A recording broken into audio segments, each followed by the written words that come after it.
गोविंद बोलो हरि गोपाल बोलो, राधा रमण हरि गोविंद बोलो। गोविंद बोलो हरि गोपाल बोलो, राधा रमण हरि गोविंद बोलो। गोविंद बोलो गोपाल बोलो, राधा रमण हरि गोविंद बोलो। गोविंद बोलो हरि गोपाल बोलो, राधा रमण हरि गोविंद बोलो। गोविंद बोलो गोपाल बोलो, सारे ये बोलो, मिलके ये बोलो, अरे सारे ये बोलो। श्रीमद् भागवत जी के चतुर्थ स्कंद का 14वां अध्याय, राजा वेन की कथा। श्री मैत्रेय जी कहते हैं, वीरवर विदुर जी, सभी लोगों की कुशल चाहने वाले भृगु आदि मुनियों ने देखा कि अंग के चले जाने से जब पृथ्वी की रक्षा करने वाला कोई नहीं रह गया है, सब लोग पशुओं के समान उच्छृंखल होते जा रहे हैं, तब उन्होंने माता सुनीता की सम्मति से मंत्रियों के सहमत न होने पर भी वेन को भूमंडल के राजपद पर अभिषिक्त कर दिया। वेन बड़ा कठोर शासक था। जब चोर डाकुओं ने सुना कि वही राज सिंहासन पर बैठा है, तब सर्प से डरे हुए चूहों के समान वे सब तुरंत ही जहाँ तहाँ छिप गए। राज्यासन पाने पर वेन 8 लोकपालों की ऐश्वर्य कला के कारण उन्मत्त हो गया और अभिमानवश अपने को ही सबसे बड़ा मानकर महापुरुषों का अपमान करने लगा। वह ऐश्वर्य मद से अंधा होकर रथ पर चढ़कर निरंकुश गजराज के समान पृथ्वी और आकाश को कंपाता हुआ सर्वत्र विचरने लगा। कोई भी द्विजाति वर्ण का पुरुष कभी किसी प्रकार का यज्ञ, दान और हवन ना करे। अपने राज्य में यह ढिंढोरा पिटवाकर उसने सारे धर्म कर्म बंद करवा दिए। दुष्ट वेन का ऐसा अत्याचार देख सारे ऋषि मुनि एकत्र हुए और संसार पर संकट आया समझकर करुणावश आपस में कहने लगे, अहो, जैसे दोनों ओर जलती हुई लकड़ी के बीच में रहने वाले चींटी आदि जीव महान संकट में पड़ जाते हैं, वैसे ही इस समय सारी प्रजा एक ओर, राजा के दूसरी ओर चोर डाकुओं के अत्याचार से महान संकट में पड़ रही है। हमने अराजकता के भय से ही अयोग्य होने पर भी वेन को राजा बनाया था, किंतु अब उससे भी प्रजा को भय हो गया। ऐसी अवस्था में प्रजा को किस प्रकार सुख शांति मिल सकती है। सुनीता की कोख से उत्पन्न हुआ यह वेन स्वभाव से ही दुष्ट है, परंतु सांप को दूध पिलाने के समान इसको पालना पिलाने वालों के लिए अनर्थ का कारण हो गया। हमने इसे प्रजा की रक्षा के लिए नियुक्त किया था, यह आज उसी को नष्ट करने पर तुला हुआ है। इतना सब होने पर भी हमें इसे समझाना अवश्य चाहिए। ऐसा करने से इसके किए हुए पाप हमें स्पर्श नहीं करेंगे। हमने जानबूझकर दुराचारी वेन को राजा बनाया था, किंतु यदि समझाने पर भी यह हमारी बात नहीं मानेगा तो लोक के धिक्कार से दग्ध हुए इस दुष्ट को हम अपने तेज से भस्म कर देंगे। ऐसा विचार करके मुनि लोग वेन के पास गए और अपने क्रोध को छिपाकर उसे प्रिय वचनों से समझाते हुए इस प्रकार कहने लगे।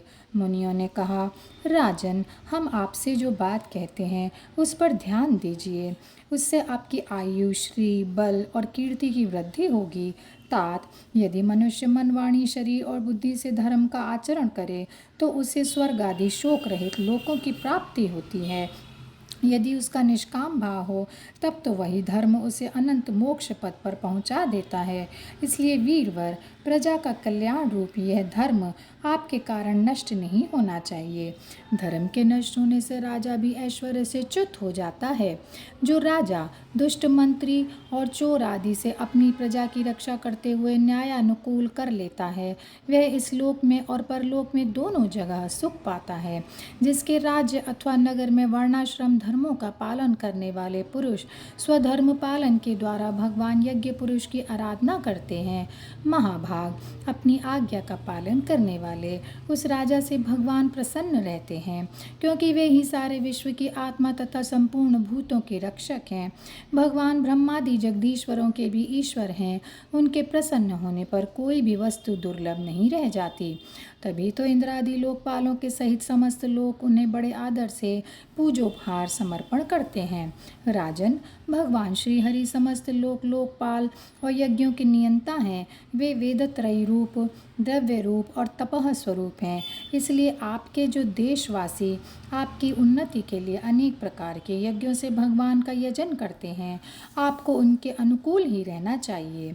जब आपके राज्य में ब्राह्मण लोग यज्ञों का अनुष्ठान करेंगे, तब उनकी पूजा से प्रसन्न होकर भगवान के अंश स्वरूप देवता आपको मनचाहा फल देंगे। अतः वीरवर, आपको यज्ञादि धर्मानुष्ठान बंद करके देवताओं का तिरस्कार नहीं करना चाहिए। वेन ने कहा, तुम लोग बड़े मूर्ख हो। खेद है, तुमने अधर्म में ही धर्म बुद्धि रख रखी है। तभी तो तुम जीविका देने वाले मुझ साक्षात पति को छोड़कर किसी दूसरे जार पति की उपासना करते हो। जो लोग मूर्खतावश राजा रूप परमेश्वर का अनादर करते हैं, उन्हें ना तो इस लोक में सुख मिलता है और न परलोक में ही। अरे, जिसमें तुम लोगों की इतनी भक्ति है, वह यज्ञ पुरुष है कौन? यह तो ऐसी ही बात हुई जैसे उल्टा स्त्रियां अपने विवाहित पति से प्रेम न करके किसी पर पुरुष में आसक्त हो जाएं। विष्णु, ब्रह्मा, महादेव, इंद्र, वायु, यम, सूर्य, मेघ, कुबेर, चंद्रमा, पृथ्वी, अग्नि और वरुण तथा इनके अतिरिक्त जो दूसरे वर और शाप देने में समर्थ देवता हैं, इस सब के सब राजा के शरीर में रहते हैं। इसलिए राजा सर्वदेवमय है और देवता उसके अंश मात्र हैं। इसलिए ब्राह्मणों, तुम मत्सरता छोड़कर अपने सभी कर्मों द्वारा एक मेरा ही पूजन करो और मुझी को बलि समर्पण करो। भला मेरे सिवा और कौन अग्र पूजा का अधिकारी हो सकता है? श्री मैत्रेय जी कहते हैं, इस प्रकार विपरीत बुद्धि होने के कारण वह अत्यंत पापी और कुमार्गगामी हो गया था। उसका पुण्य क्षीण हो चुका था। इसीलिए मुनियों के बहुत विनयपूर्वक प्रार्थना करने पर भी उसने उनकी बात पर ध्यान न दिया। कल्याण रूप विदुर जी, अपने को बड़ा बुद्धिमान समझने वाले वेन ने जब उन मुनियों का इस प्रकार अपमान किया, तब अपनी मांग को व्यर्थ हुई देख वे उस पर अत्यंत कुपित हो गए।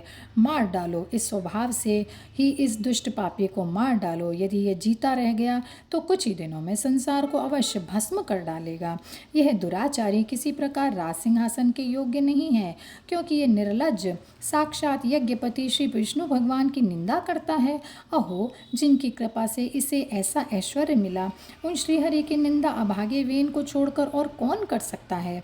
इस प्रकार अपने छिपे हुए क्रोध को प्रकट कर उन्होंने उसे मारने का निश्चय कर लिया। वह तो भगवान की निंदा करने के कारण पहले ही मर चुका था, इसलिए केवल हुंकारों से ही उन्होंने उसका काम तमाम कर दिया।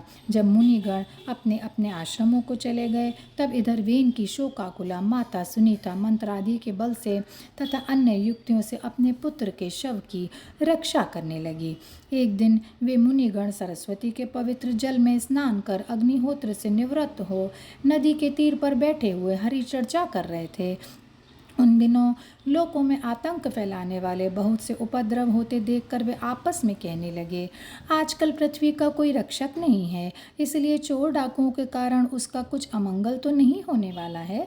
ऋषि लोग ऐसा विचार कर ही रहे थे कि उन्होंने सब दिशाओं में धावा करने वाले चोरों और डाकुओं के कारण उठी हुई बड़ी भारी धूल देखी।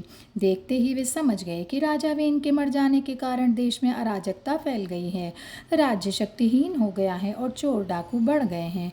यह सारा उपद्रव लोगों का धन लूटने वाले तथा एक दूसरे के खून के प्यासे लुटेरों का ही है। अपने तेज से अथवा तपोबल से लोगों को ऐसी कुप्रवृत्ति से रोकने में समर्थ होने पर भी ऐसा करने में हिंसादि दोष देखकर उन्होंने इसका कोई निवारण नहीं किया। फिर सोचा कि ब्राह्मण यदि समदर्शी और शांत स्वभाव भी हो तो भी दीनों की उपेक्षा करने से उसका तप उसी प्रकार नष्ट हो जाता है जैसे फूटे हुए घड़े में से जल बह जाता है। फिर राजर्षि अंग का वंश भी नष्ट नहीं होना चाहिए, क्योंकि इसमें अनेक अमोघ शक्ति और भगवत परायण राजा हो चुके हैं। ऐसा निश्चय कर उन्होंने मृत राजा की जांघ को बड़े जोर से मथा, तो उसमें से एक बौना पुरुष उत्पन्न हो गया। वह कोय के समान काला था। उसके सभी अंग और खासकर भुजाएं बहुत छोटी थीं, जबड़े बहुत बड़े, टांगें छोटी, नाक चपटी, नेत्र लाल, केश तांबे के से रंग के थे। उसने बड़ी दीनता और नम्र भाव से पूछा कि मैं क्या करूं? तो ऋषियों ने कहा, निषीद, बैठ जा। इसी से वह निषाद कहलाया।